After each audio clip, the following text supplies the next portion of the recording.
कपिल जी, मैं आपको धन्यवाद देता हूं और ये फिल्म बनाने के लिए, ये वेब सीरीज बनाने के लिए बहुत बहुत धन्यवाद।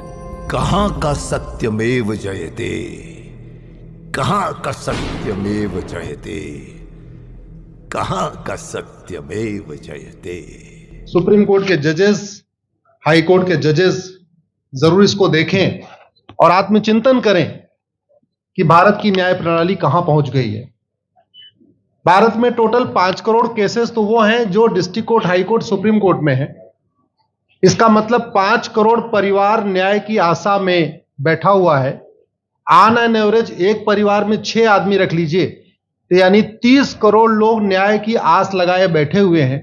30 करोड़ का मतलब एक अमेरिका, 30 करोड़ का मतलब 15 ऑस्ट्रेलिया, 30 करोड़ का मतलब 7 कनाडा, 30 करोड़ का मतलब 1.5 ब्राजील।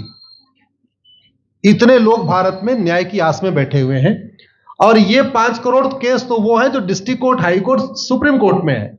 इसके पैरेलल हमारे देश में एक और जुडिशियल सिस्टम है, उसको कहते हैं तहसीलदार, एसडीएम, एडीएम, डीएम, कमिश्नर, जहां पे चकबंदी के मुकदमे चलते हैं। वो इस 5 करोड़ में काउंटेड नहीं है।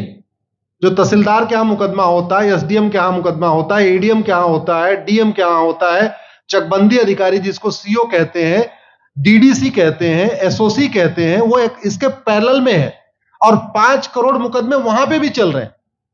इसका मैं लाइव एग्जांपल देना चाहूंगा भारत की ब्लैक जस्टिस सिस्टम का। 1985 में जौनपुर में एक 10 बीघे जमीन का मुकदमा शुरू हुआ था। अभी वो सबसे नीचे पायदान पे है, जिसको कहते हैं चकबंदी अधिकारी। 1985 में मुकदमा शुरू हुआ, 2023 आ गया, लगभग 37 साल बीत चुके।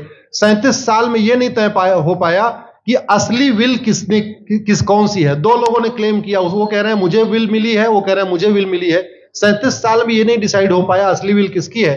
अगर मान लीजिए आज डिसाइड हो जाए तो सीओ के बाद एसओसी, एसओसी के बाद डीडीसी, डीडीसी के बाद हाई कोर्ट, हाई कोर्ट के बाद सुप्रीम कोर्ट, यानी अभी 35 साल और लगेगा, 70 साल लगेगा। सेकंड जनरेशन मुकदमा लड़ रही है, ऑलरेडी सेकंड जनरेशन मुकदमा लड़ रही है और इसी स्पीड से काम हुआ तो मुझे लगता है थर्ड जनरेशन आके मुकदमा तब जाके सुप्रीम कोर्ट पहुंचेगा। दूसरा एग्जांपल, एक ग्लेरिंग एग्जांपल आपको देता हूं। 1971 के वॉर में पाकिस्तान में बम फेंकने वाले, पाकिस्तान के फौजियों के बहुत सारे बैंकर तोड़ने वाले एक कर्नल कबोत्रा है, पंचकुला में रहते हैं। दुश्मनों को उन्होंने दांत तोड़ दिए। आज 2000 से उनके मकान पे किसी ने कब्जा किया हुआ है, 2023 आ चुका है।